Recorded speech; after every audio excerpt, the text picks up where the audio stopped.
Yo, yo, yo, welcome back. My name is Dex. And this is Jay. Thank you for joining us on Complicated Discord.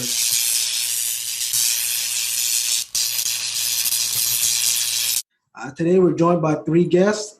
We have David Perez and Jan and John Meyers. Before we get any further, I'm going to let you introduce yourself. Go ahead, David. My name is David Perez. I'm from Newport News, Virginia. I was born and raised there. My family is from Puerto Rico, so I'm a Hispanic American, United States citizen. You know, a lot of people don't think that, Puerto Ricans are from are part of the United States. They think that we're immigrants, just like a lot of other cultures out there. But I'm proud to say that I'm an American.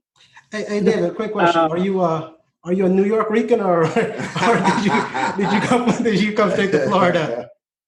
Well, Virginia is a mixture because we're so close to New York, so we get some of that New York vibe. But no, I'm a Virginia Rican, not a New York, but I have that same vibe as the people from up north, and that accent comes out at times, and it's because of the people that I was around growing up. So I could dig that. All right, Jan, go ahead. Tell us something about yourself. My name is Jan Meyer. I am originally from the Caribbean, so U.S. citizen as well. I'm a trust and assets attorney, and we now live in Dana Point, California. Okay.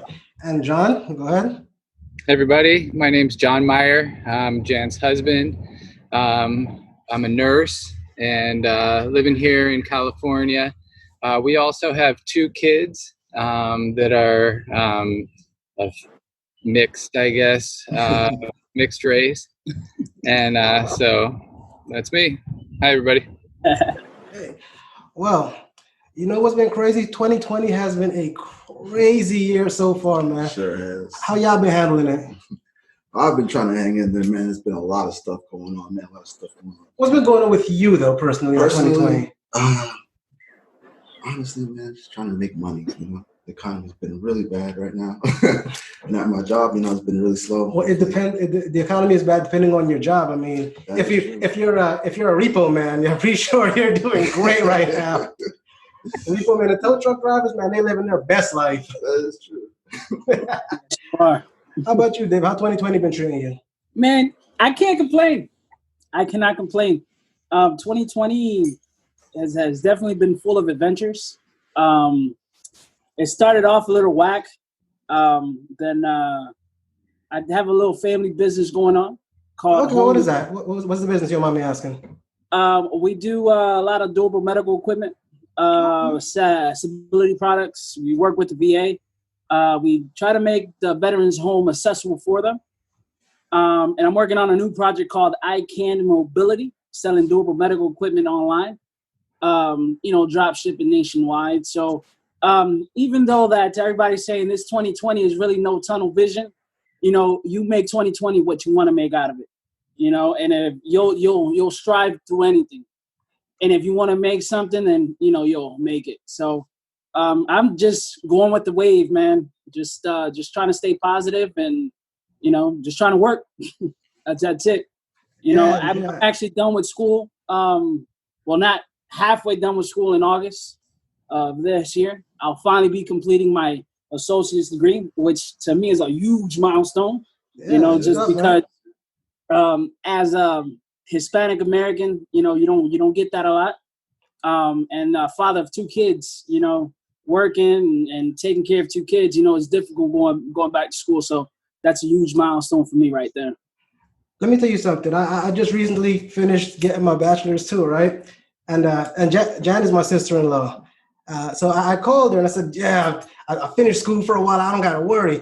And she knows I'm going to law school. So when I told her that, she just kind of started laughing to herself, like, only if you knew. Only if you knew, man. Yeah, she's like, oh, man, this is going to be funny. What is he in for? That's what I want to know. How about you, John? How's 2020 been treating you guys so far? I've had a relatively easy 2020. I just had a major operation on my ankle, got it replaced from an injury long ago. So the timing as a nurse could not have been more perfect for me. So I left work at the end of February to recover from the surgery for 6 months. So, the stars aligned or whatever with the timing of the whole thing. Yeah. It's been huge. I definitely would have been working throughout this whole entire thing had I not gotten the surgery, and I would have been definitely struggling a lot more with walking on the previous ankle. So it's been great for me. Just home the whole entire time, quarantining, staying safe.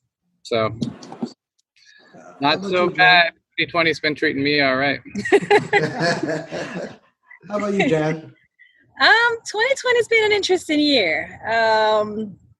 Well, I've had to be quarantined at home with my entire family. So I work from home, and home's my office. And usually they're gone. So I actually get to have the house to myself. So I've had to learn to work with my entire family at home in my office. That's difficult right there. Yeah. Oh, For a lot of months. Well, But I think just overall, it has been the year of adaptability, innovation, finding ways to continue to practice and meet my clients' needs in the midst of a pandemic, being comfortable with, being okay saying no to clients who want an in-person consultation. I used to be the girl who was so afraid of saying no because you're afraid of losing the money. And right now, with the economy being what it is, you want to just grab onto any money that comes through the door.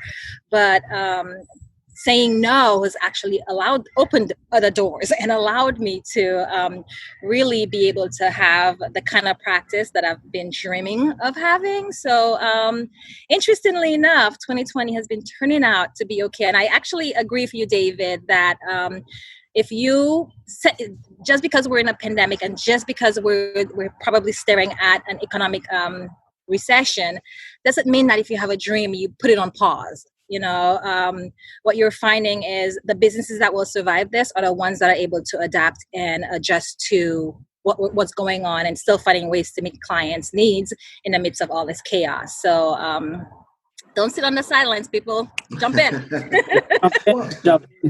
Well, let me ask you something, Jan. I know in the law office I work, we are starting to do a lot of bankruptcy cases. Seeing as how you do estate planning, does that kind of overlap for you at all? Like, has that made any large differences in how you've been having to handle your clients?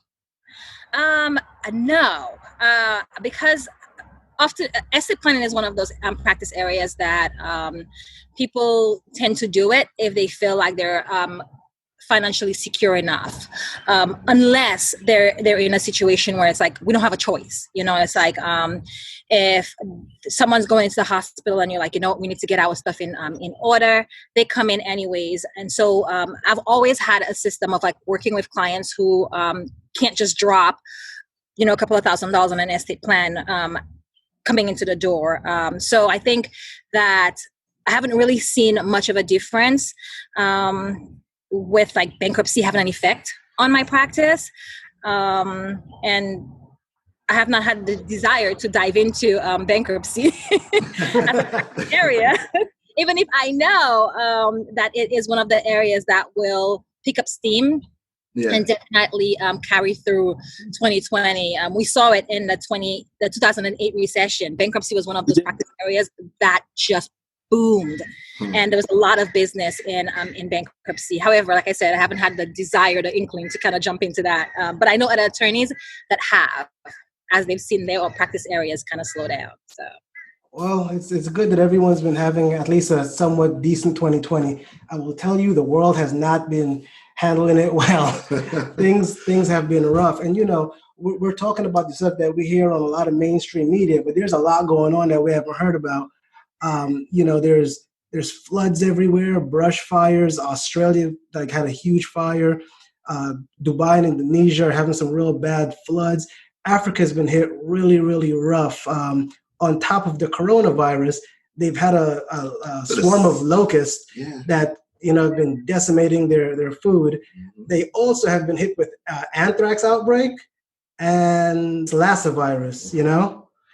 And then Brazil has been hit with arenavirus, and the crazy thing is it's not even just the humans, the animals have been getting it bad too. Now there's a new thing called the bunny Ebola, as it's been nicknamed, and it's been a deadly virus. It's been wiping out rabbits in southwestern US. So 2020 is shaping out to be a rough one. So if you survive it, so be it. But even with everything going on, I think the biggest thing we've been facing, like I said, other than the coronavirus, is the Black Lives Matter movement and all of the protests that's been going on. Everyone's trying to get the police defunded, and basically it's about people asking for basic rights to be treated fairly like everyone else. What are you guys? What's your insight on that? Honestly, I think defunding the police is a bad idea, man. Think so? Yeah, you can't do that, dude. I feel like defunding the police is a bad idea. I feel like we need to learn how to allocate, more money to other parts, but completely defunding the police, that's going to lead to nothing but chaos, in my personal opinion. But I mean, what do I know? What do you know? Oh. But yeah, you're definitely right, man. It's you can't get rid of all police, man. You absolutely 100% need them. But at the same time, you got to train them. That's really the big issue that we're having, is because when you think about it, it takes longer to be a barber than it is to be a cop. Absolutely. You think about that. Absolutely. That's crazy, because you're giving somebody a gun, you're giving somebody a lot of power to go out there and deal with the craziest of situations. You know what I mean? And they have no training to be able to handle these situations. Yeah. So when they get into it, their first habit is to overreact rather than to react. But I think the biggest problem is people are seeing that they're overreacting to just one specific type of people, and I think that's where the issue is starting to branch out. I mean, what do you guys think? I'll take it.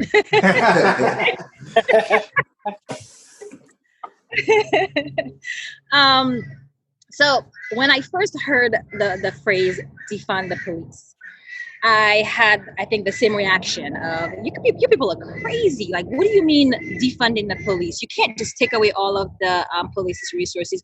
We need police officers. We need good police officers, but we need police officers. It's like no one is asking to be in an anarchist state, right? And then I started to actually research what defunding the police actually meant. And what I found was people aren't saying take away the police's resources. What they're saying is that we have the police responding to a lot of situations that they are not trained for. Exactly. Yep. That we're throwing them into situations that might better be handled by a social worker, and we're asking them, and we're putting them in these situations, and they have no experience, no training. And so maybe what we should be doing is reallocating some of those funds. As the call for defunding the police have come up, you start to see cities budgets and state budgets and county budgets, and so much of those budgets are going towards the police department, while taking away funding or allocate, because so much of the funding is allocated to police, those other areas are not having enough funding, so social work, mental health care, education, that sometimes we're so quick to take the funds out of those places and putting them into the police, into a police budget, and then we're not training the police to actually handle those things. That it seems more of, instead of saying defund the police, like get rid of the police, what people are really trying to say is maybe we need to start really examining the budgets and allocating some of that, reallocating some of that money towards those programs, towards education, towards mental health, towards social services, because maybe if we're taking care of the root issues, we wouldn't need the police to be handling those kind of things so much. So I think that so then all of a sudden, I'm not so much on the, wait, you people are crazy calling for defunding the police. I'm more of the, if what you're saying is reallocating funds to certain areas, and what you're saying is putting more training for cops, then I'm definitely for. If that's what defunding the police means, and I'm for that that type of thinking and reform. Well, the thing is, Jan, we were both from New York. I don't know if you were there back in the day when the cops used to have to walk the beat. They would have to walk and get to know the people in their neighborhoods. They're not doing that anymore. And I know a lot of people are saying that that's one of the main elements missing nowadays, that the cops aren't getting to the community. Exactly. They're not getting to know the people. They're not learning anything about them. Mm-hmm. So when they get to a situation, it's easy to say, hey, you know what? I don't know that guy. To hell with him. Rather than, oh, well, you know, I built a relationship with these people. I've been seeing them. I've been talking to them. You know, this may be a bad situation, but I could possibly end this in a way where everyone comes out of it, you know, better off, you know, maybe a little worse for wear, but at least still walking away from it. Mm-hmm. You know, and I think that's what the biggest issue is nowadays. No, I agree. Yeah, I agree that's definitely something that is missing. And one of the things that, like, I don't know, like, we talk about this stuff a lot at home. And one of the things that we were talking about, you begin to realize once you really start to dive into the conversation of, like, you know, we should have local people policing their own communities. It becomes a much more complicated conversation. You know, it's like, it's not as easy as bringing in black cops into black neighborhoods. You know, it's not as easy as having white cops only be policing white neighborhoods and immigrant cops only, immigrant cops policing their neighborhoods. It's not so easy, because then we really become a segregated, like we begin, if the idea is we're asking for integration and we want like true integration, true equality, then we can't be advocating for it. I shouldn't say we can't be. It becomes counter to integration if we're asking for a segregated police, like segregated policing, because that's what you're going to end up with. Yeah. If we have, and then we have people living in, you know, it's like no neighborhood is pure. You know, every neighborhood has, you know, like my neighborhood is mostly white, but there are also blacks and Hispanics. So what kind of cops do we put into that neighborhood? Only white cops, or we put in like it? So it's like, it's not an easy. I think the solution is to put the cops who live in that area. Mm-hmm. I think that's the best thing you can do, because if the cop gets to know, like he was saying, walking the beat, the cop gets to know the people that are actually in the area, then you can know, better what's going on, See, here's the issue with that then. You're going to run into a situation where, since a cop is from the neighborhood, they're going to favor certain people over others. What happens when your buddy gets pulled over, your buddy gets in trouble? Then all of a sudden it's, you know what, there's no one here, man, get out of here. It's a fine line between letting someone that lives in a neighborhood patrol that neighborhood, or letting someone who can I guess build a relationship with the community to control that neighborhood. You know what I'm saying? I mean, but that's how like towns started off. They started off with a sheriff, right? And so the sheriff knew everybody in town, right? And there were times where sheriffs were found to be corrupt because they would help out those that they like, their wives, their husbands, their brother-in-law, their sister-in-law. That's how you get areas where you have just one family running an entire town, because the person that's in power hire all of his friends and his family members. You understand? Yeah. So you kind of have to be careful with it on that aspect as well. You can't just sit down and say, well, you're from the neighborhood, walk the beat in the neighborhood that you grew up on. Because then, again, what happens to someone who has a bad relationship with somebody in the neighborhood and he's a cop? True. Well, see, that comes back to the point of like having a good cop, starting off with a good person to do the job. Good person, that person is subjective, though. What you might find good, I might not. Yeah. I think what needs to happen, yes, is what Jan said, which is education. But also, we should be going more off of their personality. I don't think everybody should be a cop. Oh, absolutely right? not. Mm-hmm. Because, and it's not about black, white, Hispanic, Asian, it's more about a mental thing. It's about their mental state of mind. Mm-hmm. And that's where a lot of cops become bad cops, right? Because it's their mental state. It's what they've been through in life, and they don't know how to handle certain situations. So they just react on the fly, and that's where a lot of cops get in trouble. But no, I truly think and I truly believe that having cops patrolling their neighborhoods, you can be local, but not inside the same neighborhood.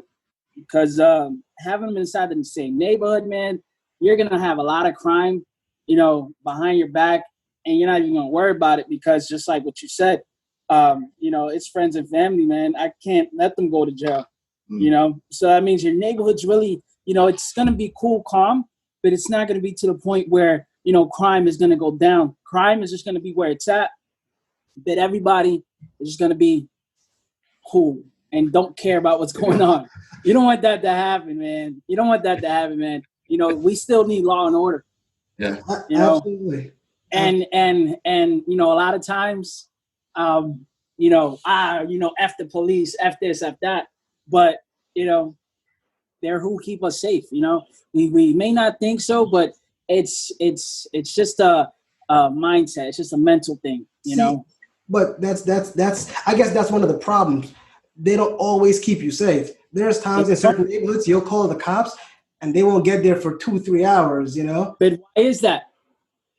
And that's I guess when we get the mind frame of, I don't got to deal with no cops. So what's the point of calling y'all? Y'all aren't going to come anyway. And then when you do come, you guys completely overreact to some of the simplest of situations. Like some people say, I'm not going to call the cops on this guy now because if the cop come, they're going to shoot him, and then the headache that's going to end up having to come out of that. See, you said something there. And what you said is it's how we grew up. It's what we were taught, right? Because I didn't grow up in a good neighborhood. I don't know if you did. You're from New York, right? So you probably. You know what I'm saying? So you're from Brooklyn. Right? Yeah. So you didn't grow up in a good neighborhood. So we were taught not to trust the cops. Right? Well, it's a little different coming from a West Indian household. We didn't really mess with the cops too much. So, we were basically taught you leave them alone, they leave you alone. So, most of us were illegal anyway, so we just kind of trying to stay out of trouble. You were illegal. You were illegal. I have been a citizen since I was 16. You were illegal, my friend.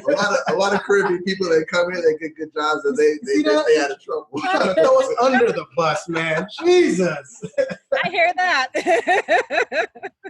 But, to move on from this, we also have a lot of this stuff going on now where people are arguing the whole phrase of Black Lives Matter. Now it's, all lives matter. You can't say Black Lives Matter. Oh, that's crap. You're racist. And, John, I know that you guys went out there and you guys were protesting. How do you feel about that? When you see people tearing down the Black Lives Matter signs and that's racist. You can't say that. All lives matter. How do you feel about that? Okay. So first off, that conversation about all lives matter versus Black Lives Matter, that should be put to rest by now, in my opinion. We should not be, there should be nobody that is ignorant about what saying all lives matter means when Black Lives movement is going on. So if you're still saying all lives matter, you're not making a mistake by saying it. You're saying you're anti-Black Lives Matter. So that's the way I perceive that. What's it doing? The Black Lives Matter movement is something, in my mind overall, is something that should never have had to come about in the first place. For Black people, colored people, people of color, to feel like their lives don't matter as much as others, that their lives don't carry the same value in many different situations throughout society, is something in my mind that it just makes me sad that it even had to become a thing. I'm glad that it is becoming a thing. I'm glad that it is something that is, being protested right now. And not only by Black people, by white people like myself, by many other white people that I saw in my community personally, and by tons of Hispanic and Latino people, which has made the biggest impression on me since we started seeing the protests and being involved in the protests, is that we see a ton of other groups of people coming out for Black Lives Matter. So I think that's been an awesome response. You know what? I agree. It has been awesome. The banding together is unprecedented. But you still have these little small pockets who don't agree. Like you'll see a video here where you'll have Latinos or Hispanics saying, "Oh no, Black lives don't matter. They did it to themselves. It's good for them. They're making it bad for us." Or "I'm not black. That has nothing to do with me. That's their issue." Being Hispanic, how do you feel about that, David? Like, what's your opinion on that whole thing? Well, a Puerto Rican is made out of 3 races: African, European, and Indian. So,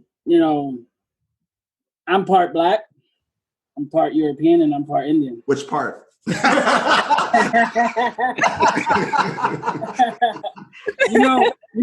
My kids are brown.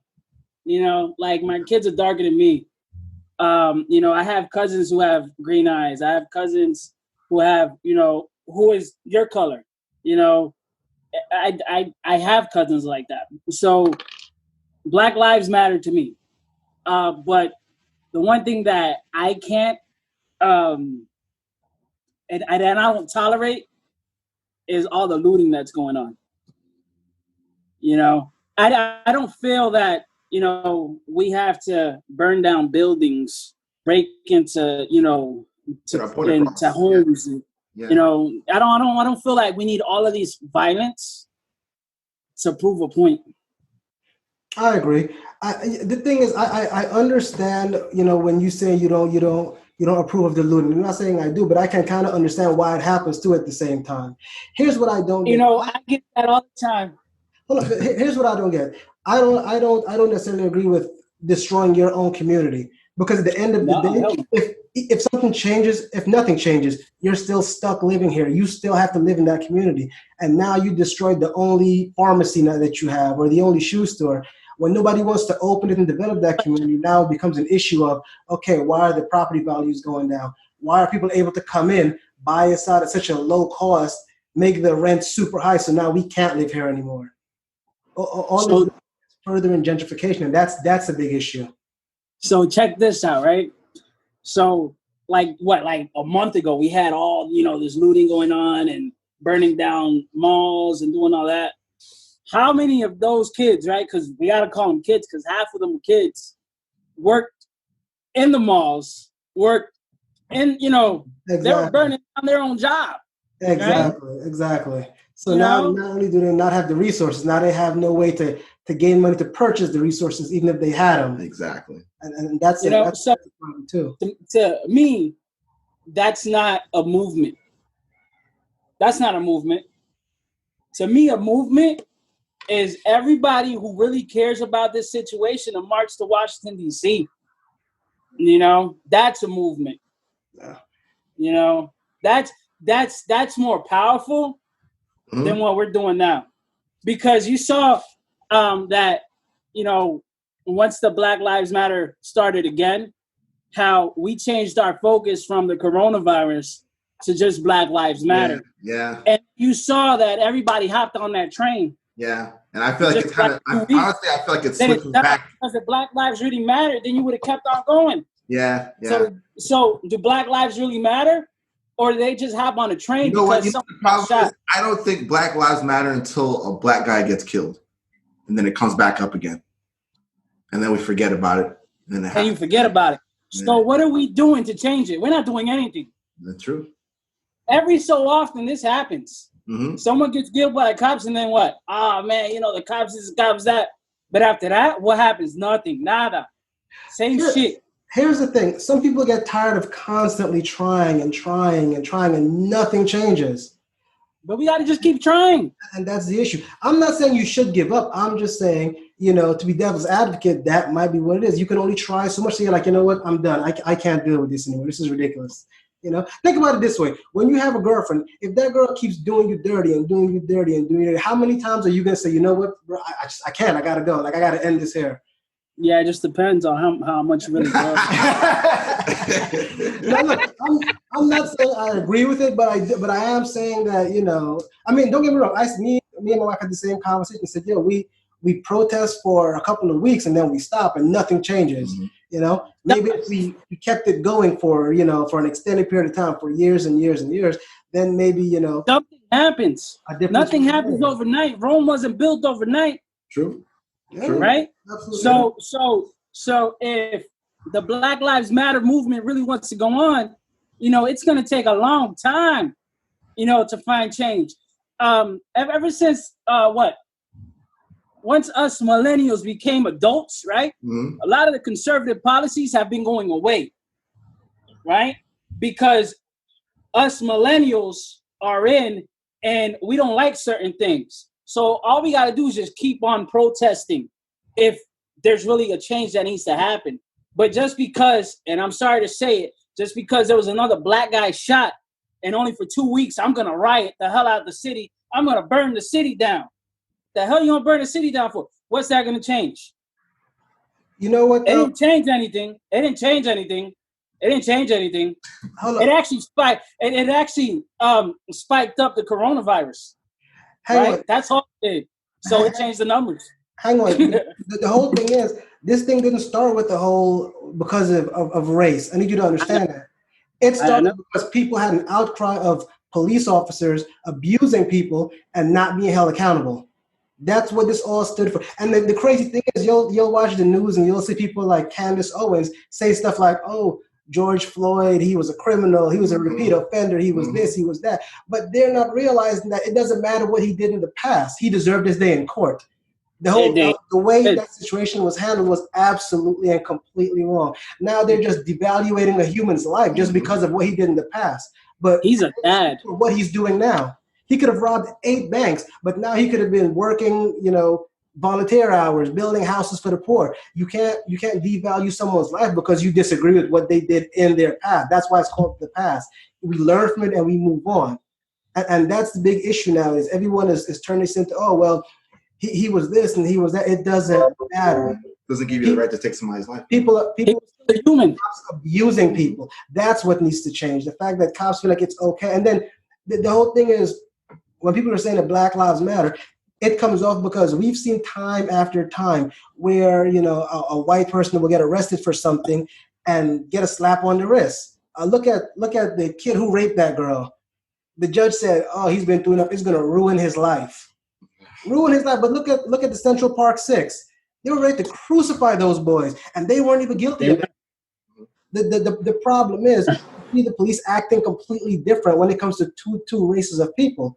Black folks are getting a boot on their neck, and white folks are getting a slap on the wrist. Oh, you know, we don't want to ruin your life. Or, you know what, this is grave, but we'll give you 2 years. This is a warning. But then, you know, you got people that's been in prison for 25 years for a small drug charge. That's where the problem is coming up. People aren't seeing that the drastic differences of how the exact same situation are being handled.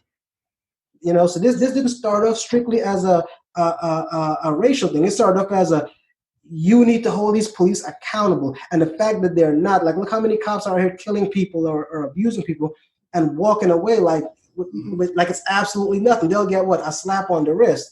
But consider, if myself, if you, if Jay decided to go out there and do the same thing to somebody, you know, we'd be in prison for years or worse.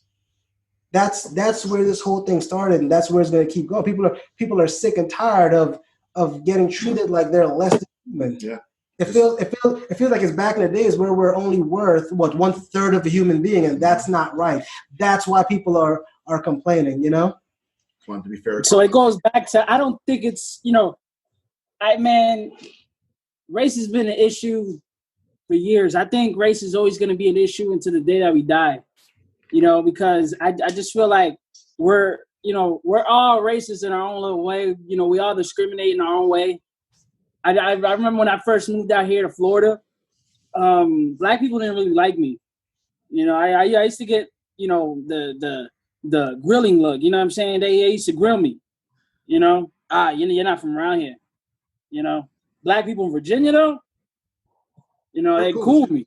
They were cool, you know, because I don't know if it was the up north thing, you know. Here's the problem: it's like it's a down south thing, you know. It's if you're not from here, then people are gonna treat you a little bit different, you know.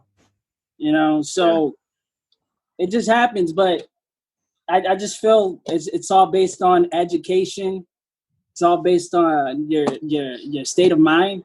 You know, half of my friends, or most of my friends, are Black and Hispanic. I could count how many white friends I have on one hand, and it's probably just like 2. You know, Hey, but that's just how I grew up. all right. So, Jan, what is your and John opinion on this? Like, how do y'all feel about this whole thing? So I guess kind of let's go back to the looting and the protests.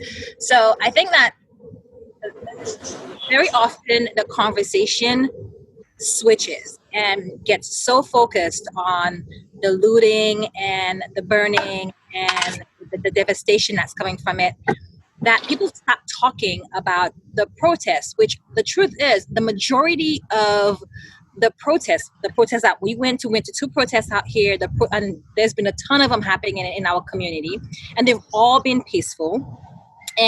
But what you see people focused on and what you see people talking about is the looting, and you're always going to have opportunists. You know, anytime there's a movement, you're going to have people who are jumping in just to take advantage. And you saw it with the people who were looting. you going in there and taking shit. It was like, I've got my eye on that TV. I've had my eye on that TV for 6 months. And now someone done broke the window. I'm gonna just go in there and get that TV. You know, it's like you're always going to have that, you know? And if we focus solely on that person and their actions, we miss the point of what actually is going on. We miss the point of what the protesters are talking about. So I also have to say that I get anger. I get that feeling of helplessness. If you keep, we've seen it time and time again, you know, African Americans, Black people say, we want equality. You guys aren't treating us right. You guys are not listening. You guys are not why is it that because my name is Devon, it means that I'm going to have less chance of getting hired? This shit's not wrong. You need to be addressing this. The person at the top, you know, government, you are not, you've sat by, or you have been a player in making sure that we don't get our fair share. You know, you guys put in rules back in the day that is still affecting us now, where we can live, redlining, all that stuff. People have been saying, needs to be fixed, needs to be fixed, needs to be fixed. Begging. At some point, you stop begging for shit. When you realize that begging doesn't get you anything. At some point, you stop asking for it. When you realize asking peacefully is not getting you anything. And so I think that is where I'm not saying that I agree with the anger. What I'm saying is I understand the anger. And if we take the stance of, well, your anger is wrong, and because of how you're expressing it, we again are missing the point. We're missing the point of what this is. It's like, don't condone. I don't condone violence. I don't condone, the expression of violence as a way of speaking. However, human beings tend to think about yourself when you're when you get to a point of absolute frustration in a situation. Sometimes you just want to punch a friggin' wall. Not saying that it's right. Not saying that against punching the wall. Not saying that there's not consequences from punching the wall. You punch the wall, you might break your fingers. You punch the wall, you're going to have to fix that shit later. You know, it's like there are consequences. However, the human emotion that makes you want to punch the wall is still there. And it's sometimes expressed. And so do we talk about the fact that you punched a wall and you made a hole in the wall, or do we talk about what led you to the point of punching the wall? See, here's the thing. Some would argue that anger is the absolute best emotion to show because people don't hear things unless you're screaming it. When you say it's not, hey, could you stop? Hey, please don't do this. Oh man, stop. They don't hear it until you get angry and you get in their face and you get loud and you shout. So no, I mean, I completely understand. And as for that whole making up rules back in the day that's still affecting us now, one of the such rules was segregation. Some would agree with, oh yeah, we need to segregate again, but I think they forget, Plessy versus Ferguson, separate but equal. As long as it's separate, it will never be equal. Somebody is always going to have an advantage over the next. And I think that's what people don't realize. that as much as you might say, oh, we're equal, we can't. There's no way we can be equal when you have, let's say, 99% of the wealth and the power, and we have that 1%. Mm-hmm. You might give the illusion of equality, but that equality is not there. And people argue that all the time. Oh yeah, but you're free. The fact that you have to say, but you're free is an issue.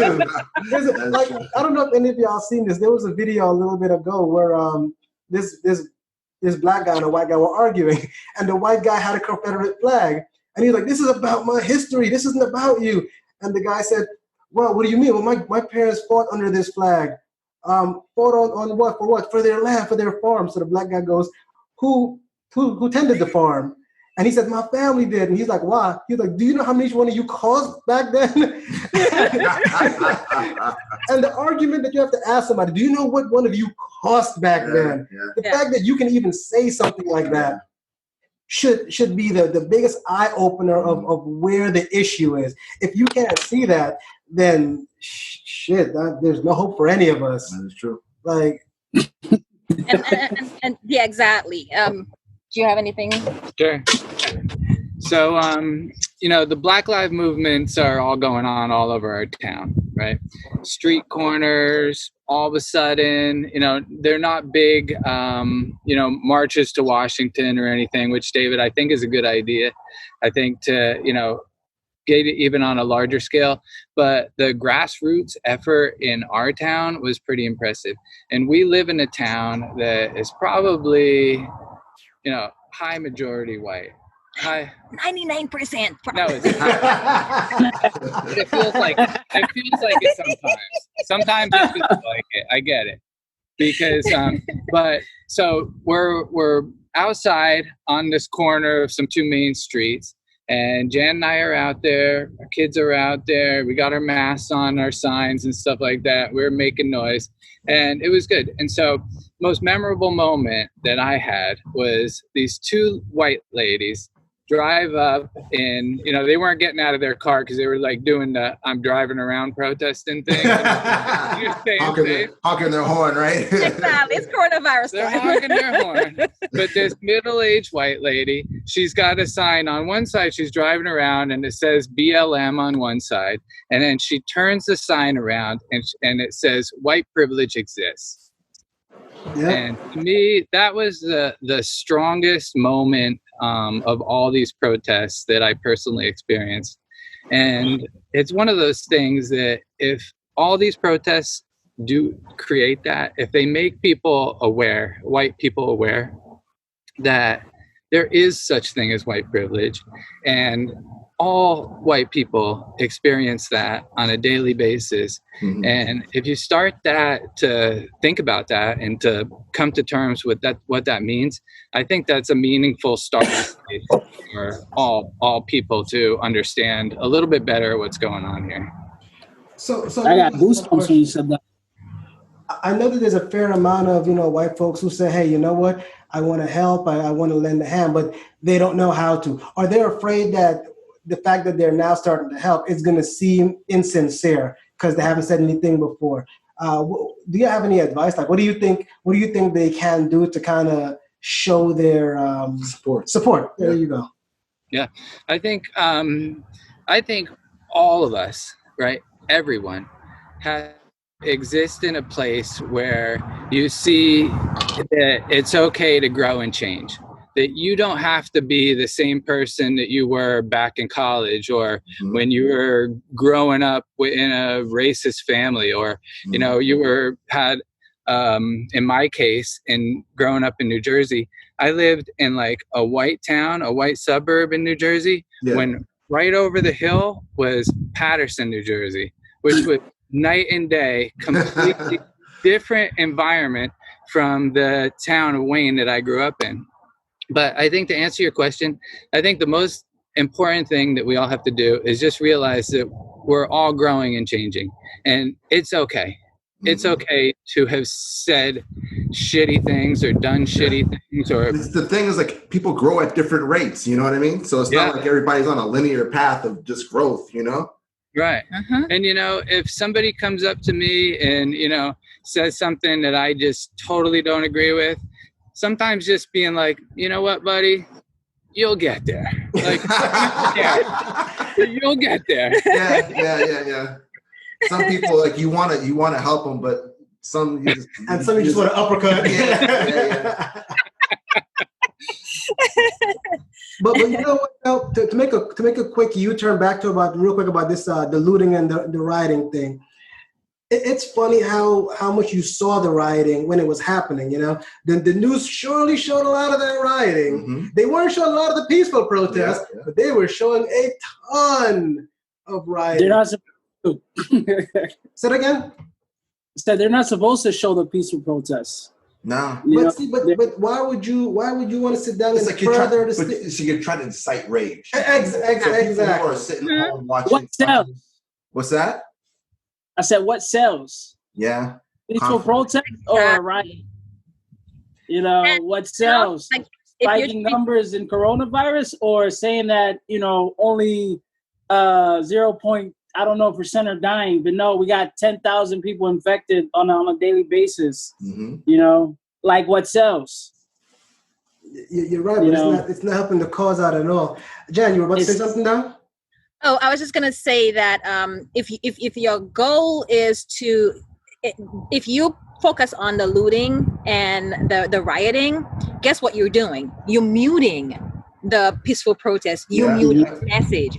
You get everyone's attention to focus on the sensationalism that is going on. And I saw it. You know, it's like so many people would say things like, you know, I was there with you guys and I was supporting the Black Lives Matter until until you started rioting. And now all I'm focused on is the protest and the riots. I'm no longer talking about the message. So if we look at the media as, you know, it's like, and honestly, like I read this, it was like someone was asking a question and he had posted this like list. And it was like, look at all of the news. And they had broken it down into the parties and like where you get like, where you will get unbiased news and where you will get like, you know, biased news. And the majority of the news that we receive were coming from very partisan stations or like, you know, news outlets. You know, you have Fox News, very conservative. You have CNN, very liberal. And it was like back and forth. And you look at it and you have to ask yourself, you know, where do if you say that you want to be educated and you say you want to actually like, you know, have an informed opinion, you have to ask yourself, where am I getting my news from? You know, where am I getting my news from? Because a lot of people just are regurgitating, you know, that they from those very partisan, like, you know, news outlets. Coronavirus is real. Coronavirus is a hoax.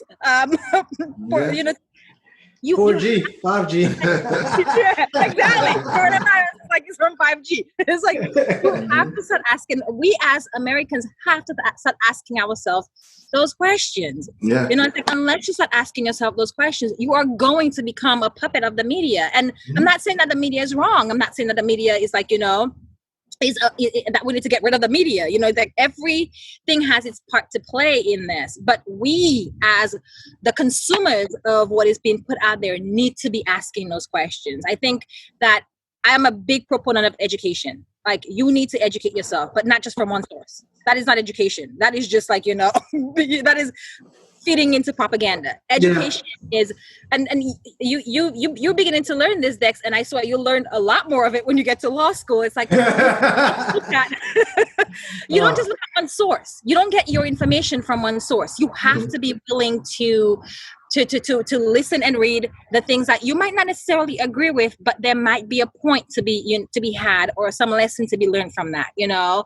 Unless you have that well-rounded view, then you become the person who's like, I was supporting you until, you know, it's like, and that doesn't really push the conversation forward. You know, it's like, it all it does is like stalls the conversation, and you saw it happen. And so there was another point that was made of like, well, where do we go from here? We've stopped protesting. What do we do?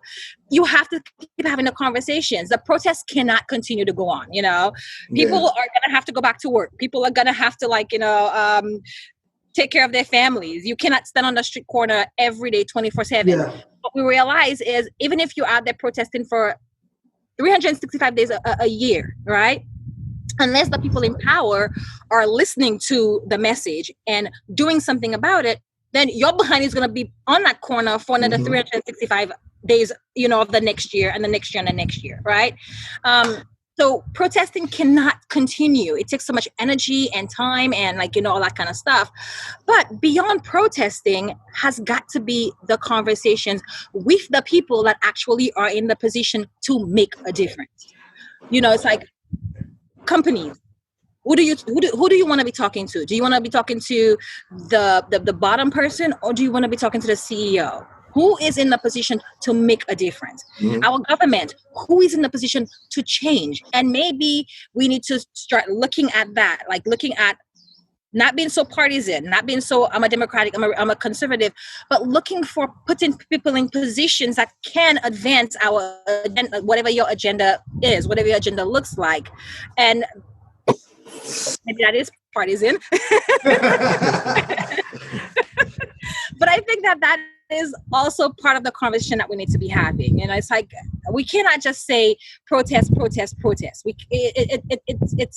It's got its place. It's not feasible. We can't do this. Yeah, we can't maintain that for forever. You're right. But it's unsustainable. Yeah. What do we do if things don't change? That's the real question. That's just what she just said. You have to put people that are willing to make these changes in the position to make the changes. But you start government. You say you just start with your city government. You start with local presence, and from your local presence, you go on to the state. And then from the state, you have a bigger voice, and then you can go on, to the nation, right? You can go to Washington, D.C., So we got to start small. Just work on your local government. Just start seeing changes, and then from there, progress. There has to be a plan in place. If there's no plan in place, then nothing's going to happen, man. You're right. Here's a question, Jan. I gotta ask you. You were saying that people say, "Well, I was on your side until." Well, if it really takes that, were you really on my side though? If you're on my side, then one small little hiccup shouldn't be the reason you say, "Hey, you know what? I'm not following this." It could be, "Hey, I agree with what you're saying," but then you start looting. I can't go with that. Yeah. You could say, "I agree with what you're saying. I don't necessarily agree with the looting, but I still see your point, and I agree with you on that aspect." Now let's find another way to get our voices across. Let's stop supporting these businesses that don't seem to care about us. Let's focus on Black businesses. When we go out, let's try to buy Black liquor rather than just anything. Instead of going, and nothing against Walmart, but instead of going and spending all your money at Walmart, let's go ahead and find one of these, small mom and pop shops and support. They have the same thing. Yes, you might be paying them a little bit more, but at the end of the day, they're not Walmart. They don't have the funds to be able to sell things at such a big deal and still make it out at the end. Do you guys think we should be reopening right now, or because of the coronavirus? Yeah. So it's a complicated, answer. Should we be reopening in steps with safety in mind? Let me ask you this: Do you think it's time for kids to go back to school? Man, the mom in me wants to say, hell yeah. However, what we're asking is for our teachers who are underpaid, for our staff who are underpaid, to risk their lives so that we can be comfortable with not taking care of our own kids. Yeah, man, hang on. Let me stop you right there, okay? From Monday through Friday, 9 to 3 o'clock, that's their kids. Right now, we take care of their kids. I need a paycheck for that. Give me something, man. Teachers out here have me teaching their kids for free, man. This is ridiculous. It's ridiculous. Yeah, I don't know. It's I have to see. I have a couple of friends who are teachers, and they've got kids, and so during this whole quarantine, these teachers were trying to parent their kids at home while also teaching our children. And, it's that's ridiculous. We forget, we get so caught up in ourselves. How is this affecting me? How is this affecting my life? Mm-hmm. That you forget that there's someone else on the other side of this whose lives are being affected, So I had to really think about that when I would complain, or when I had to write an email to a teacher hey, my kids got 20 zeros and I know we've done this and you haven't fixed it yet and you need to get on it. I had to really check myself and say, wait, if I'm having this problem over here, right? All I have to do, I have my job and I'm kind of helping my kid, like, get through this. That there's a teacher over there who's doing the same thing, who's also having to help their kid while having to be responsible for not only my kid, but like 30 other kids. And imagine that teacher's got like, teaching like 2 or 3 classes. Now they've got like, 90 kids that they got to be doing that for. And so I think that conversation of like, should we go back to school? I think we really need to be asking ourselves, what exactly are we asking for here? Are we asking to go back to school because we think our kids are going to be better at school?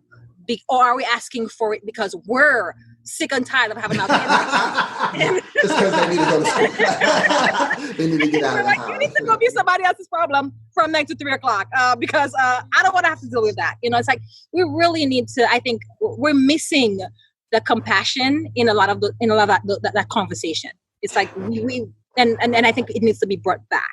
That these people they're people, and we're asking them to go risk their lives for our own comfort and convenience. And I'm not saying that it's not going to be a hardship for. There's a lot of families out there that not having school is a hardship because they need to figure out who's going to take care of their little kids while they go work, or they might have they're choosing between staying at home and helping my kid and and going to school. And obviously we know that there is going to be a disparate there's going to be a disparate effect for people who are minorities, who are already struggling, who are now going to be like, shit, now I got to teach you. I didn't even go to school. Now I got to teach you and figure out how to make money, So I'm not saying that's a real concern. And I get to sit here in my little, life and work from home and say, yeah, of course, I could have my kid at home. So I don't want to be ignorant to the fact that this is a real conversation for a lot of families. And which is why there is no real answer to that question. Should we go back to school? Because there's so many different things that need to be considered in this conversation. So that's my answer. Jan, you made a good point, but this only brings up the fact that there's a very horrible fact we all need to accept, that at the end of the day, if our kids are doing poorly at school, you can't always blame the teacher for it. My mom has been a teacher since I was a child. She's still a teacher now.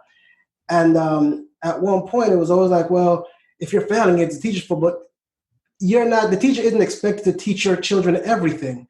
They're supposed to give them the basics to make it through life. At the end of the day, when it was time to do homework, my mom would sit down and she would say, do your homework. And then she would take a look at it, right? And whatever I didn't do right, she'd be like, okay, do this again. And she would show me how to do the first one, and I'd have to figure it out. At the end of the day, we've all gotten to a point to where we got comfortable and we felt like it was a teacher's job to educate our children. Do you think that class sizes are too big? Because I think that's one of the problems. You know what I mean? It depends. It depends on what you consider too big and how big a class size might be.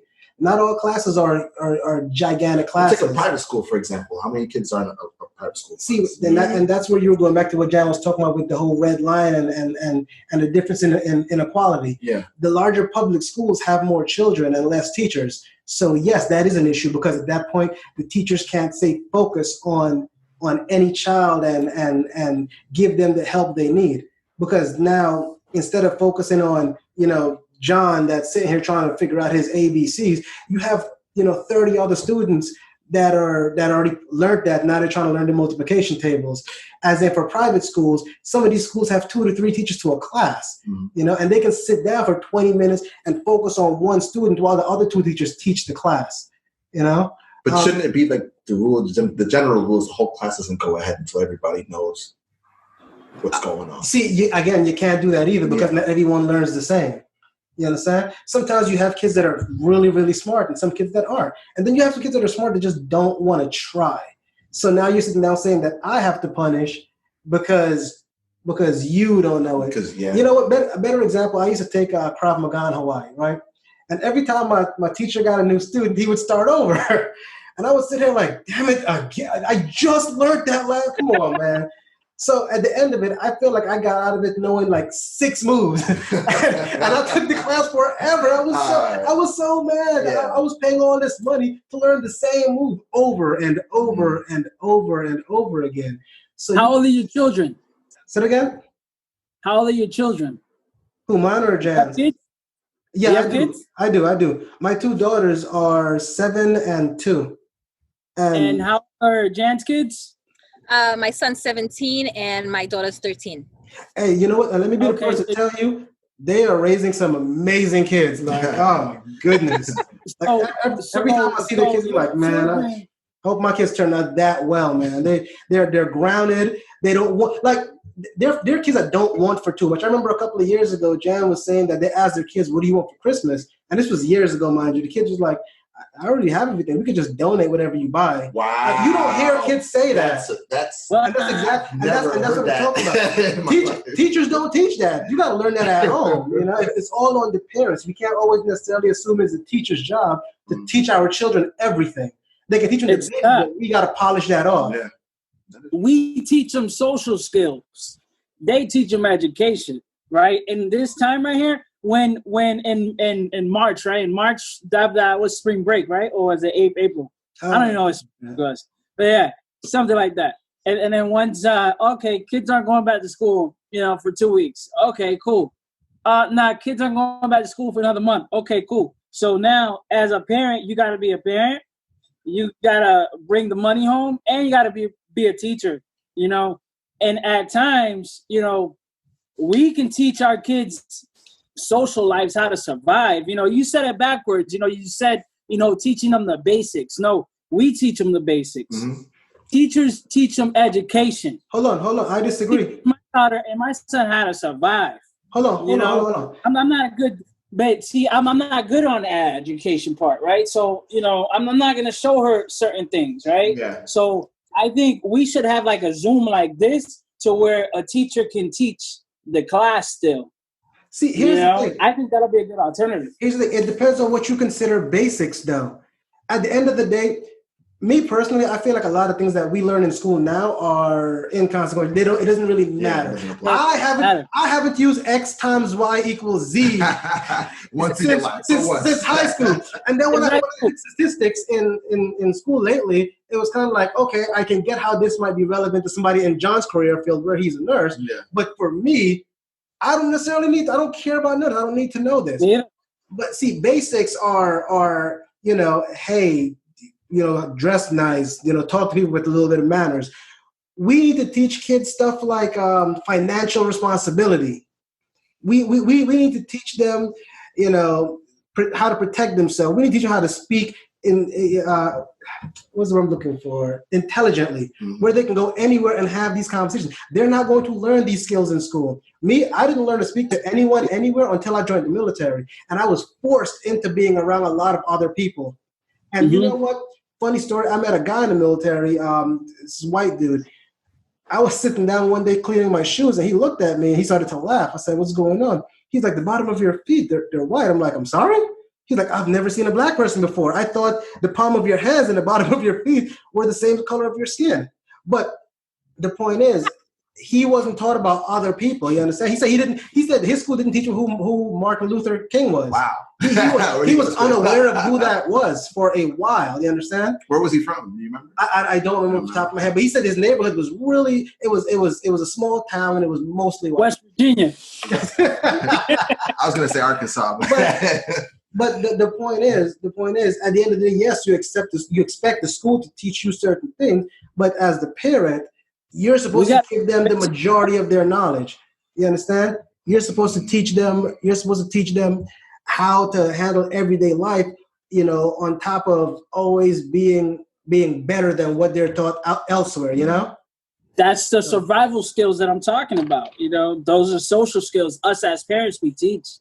But, history education. 101, algebra, physics. I'm not teaching my kids that. Nah, man, you went to school for that. Nah, I'll teach you how to make money. I'll teach you how to survive. I'll teach you how to tie your shoe.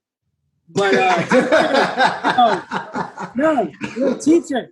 So we have to figure out. We got to adapt to what's going on. and we got to just make school differently, you know? You know, not the traditional classroom setting, but, you know, this digital right here, this is great. I can learn from someone like this, and I'm pretty sure a lot of kids can learn from having an instructor in front of them. But because parents aren't always as patient, you know, to teach them something about education, you know, to read a story or to teach them their multiplication because they don't know 2 times 2, and, you know, they're getting frustrated with their child. What if the parent doesn't even understand the language, understand English very well, you know? How are they going to teach half the stuff? And you know, it's also one of these, how can you ask your child to know something that you don't know yourself? Exactly. You don't know yourself. That's why you got to have a teacher. You know, teachers are very important, man. We just got to adapt to what's going on. But they're underpaid as well as police. They're both underpaid for what they do, man. Yeah. Well, we gotta figure something out. Yeah. But we're running a little short on time here, so can I ask John one question? Go ahead. How's your ankle, man? Oh, thanks. Thanks for asking. But it's been great. It's been amazing. This new ankle is like changed my world. So what is it? Is it like a prosthetic ankle, or is it? It actually is a prosthetic ankle. So it's got a piece of titanium, and then a piece of polyurethane, and then a piece of titanium, and they just created a whole new joint, just like people get a knee replacement or a hip replacement. This is an ankle replacement. It's supposed to last about 10 years if I don't destroy it. Jan, you are married to the bionic man now. That's what I'm talking about. I think it's pretty cool. It's a life changer, man. Thank you for asking. No problem. See, you couldn't give me something like that. Hey, get on my back. I'm gonna hop on one foot to see let's see if we can break this. Like me, I'm a jerk like that. I want to put a test to it. Hold on, you don't play tennis, do you? No, I don't play tennis. John is a surfer, man. Surfer, that's pretty cool. Yeah. John is a very active person. You guys live near the beach? Yep. Yeah. About 5 minutes away. Oh my goodness, I'm jealous. I know, right? But here, since we're gonna end this off, I'm gonna end it on a good note. You know, all this bad stuff been happening. There has been a little bit of good news. You see the shirt, everybody? You see that shirt? Listen. With everything going on, Your world. Love it. You're the world. Yes. Researchers. Love it. Listen. But listen. On a good note, lately researchers have spotted a rare blue bee in Florida, and they thought it was supposed to be extinct, but in the past, like I say, month or so, they found a colony of them. So it looks like with everything negative happening, there's a little bit of reset going on. All right. It's just a bee with coronavirus. Maybe the world is sick of us. Like, you know what, I'm done with these people. Let's get rid of them and let the animals take back over. Exactly. That's exactly what's going on here. We talk about survival of the fittest. We're the not fit. You know, we don't have claws, no fur, nothing. We are, oh my God, we are extremely fragile. Yeah, we're not prepared. Listen, you get up in the middle of the night and stub your toes like the end of your life. You're laying on the floor for 15 minutes just crying. But hey, this is a great show. Thank you for joining us. We definitely hope to have everyone on here again.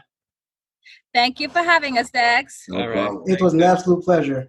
And thank you for for logging in, you know, watching the show. Hit a like and a subscribe, and we'll have another one coming soon. Have a good one. Alrighty.